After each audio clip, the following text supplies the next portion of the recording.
দলের অ্যাম্বাসাডার হিসাবে তোমাদের প্রত্যেককে, ছাত্র দলের প্রত্যেকটি নেতাকর্মীকে তোমার এলাকার, গ্রামের, ওয়ার্ডের, ইউনিয়নের গোড়ায় গোড়ায় চলে যেতে হবে, ঘরের দরজায় দরজায় চলে যেতে হবে। মা বোনদেরকে বলতে হবে তাদের জন্য আমরা কি করব। কৃষকদেরকে বলতে হবে তাদের জন্য আমরা কি করব।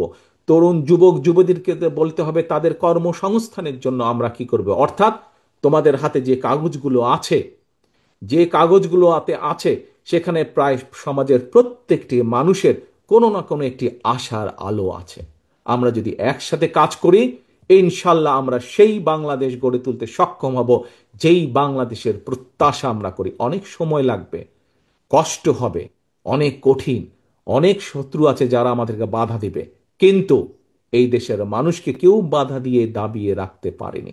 ইনশাল্লাহ দেশ গড়ার পরিকল্পনা কাজ যখন আমরা শুরু করব বাংলাদেশের মানুষের রায় নিয়ে, তখনও ইনশাল্লাহ কেউ আমাদেরকে দাবিয়ে রাখতে পারবে না। কিন্তু তোমাদেরকে সকলকে যেতে হবে আজকে মানুষের দৌড়গোলায়, মানুষকে ঐক্যবদ্ধ করতে হবে।